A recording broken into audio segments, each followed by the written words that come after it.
Hello, my denizens. Well, many already have commented on the cringy actor videos supporting one particular side in the presidential race. I won't reveal which side.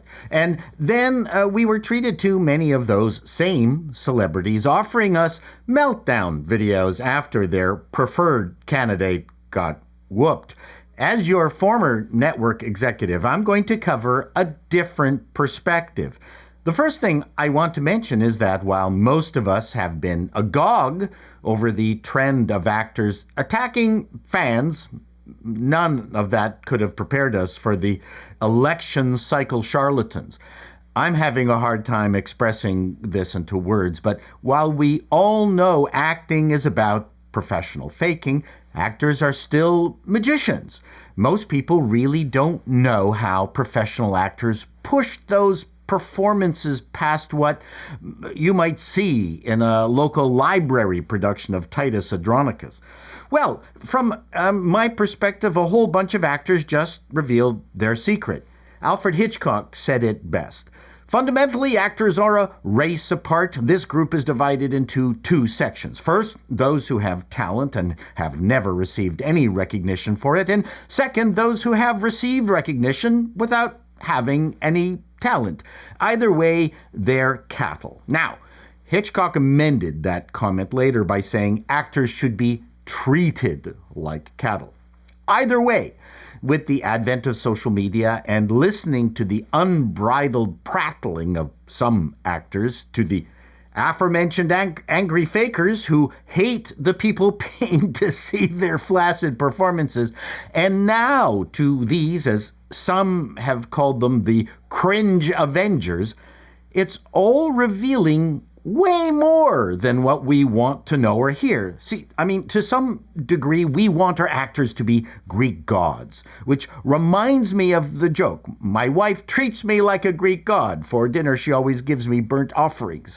Anyway, we want our performers to be both Greek gods and goddesses and not assholes. Although there are few gossipy stories more delicious than actors behaving badly. Our enjoyment of these stories is directly related to high up Mount Olympus the stars resides in our collective conscious. Stories of a misbehaving Seth Rogen are less interesting than that of P. Diddy. It is a delicate balance. Now, we love stories about Keanu Reeves' generosity and the video of Reeves on the subway of all places offering his seat to someone creamed a lot of jeans. But the election antics of many of our favorite pretenders just made them look stupid and far less interesting to us. Will it hurt their careers? I doubt it. Fans are fame whores. It takes a lot to knock a star off their pedestal. But maybe some teetering happened, and I'm not referring to their choice of candidate. Look, if James Woods, Gina Carano, Dr. Phil, Mel Gibson, Kelsey Grammer, Roseanne Barr, and Rob Schneider got together and did a weepy pro-Trump song, I think we'd all react the same way. But they didn't. They wouldn't. Partly because I think they are smart enough to know it wouldn't do anything, but also because they would be punished further by Hollywood, whereas the promotion of the Hollywood status quo would only get you better tables at LA's finest eateries. Let me be blunt. This is not the kind of humanity the public wants to see in their stars, even if they align politically. What Reeves does on public transit is, quite unique, and the way to go. Not this. These antics did nothing, worse than nothing, in fact. One of the curious side effects of being a well-known actor is that people think you're smarter than you actually are. I will always remember the quote from Patrick Duffy when he was the star of the horribly failed TV show The Man from Atlantis. He said he was dumb.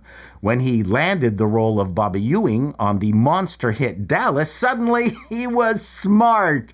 Fame does that.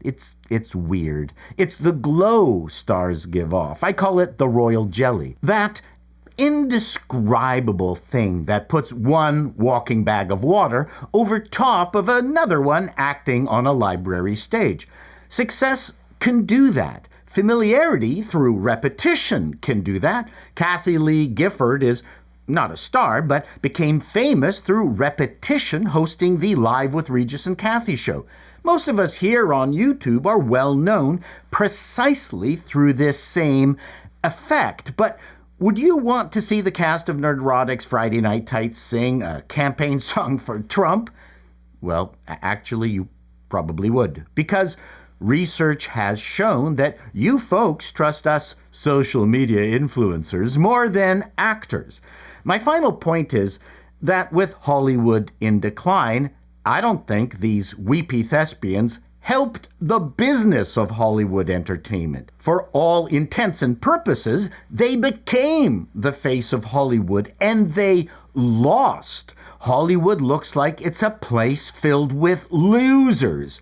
It isn't bad enough that movies suck overall, that the bombs have been bigger, that there really is no reason to go to theaters. Those things on their own did not help your loser image, but this election cycle has killed you. And this is the thing no one has talked about. You've forgotten entirely about the Hollywood brand, independent of productions abandoning the place and the DEI infestation. No one is looking at the bigger picture. As much as we might hate the place, having a strong Hollywood brand helps entertainment everywhere.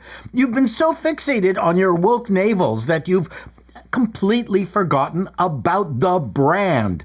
I'm not saying this from a pro-Trump perspective. I'm just telling you the facts that you've proven you haven't been able to pick any winners in a long while. You're a bunch of loser actors in loser movies working in a loser city. Well, that's the impression. I know most actors are good people trying to have as normal a life as they can, but you never recovered from the effects of Trump v1. TDS literally killed late-night talk shows. You spent 4 years trying to get rid of him rather than making entertainment and investing in it. And we're still suffering from that. I would love to see a healthy Hollywood. Till next time, denizens, be seeing you.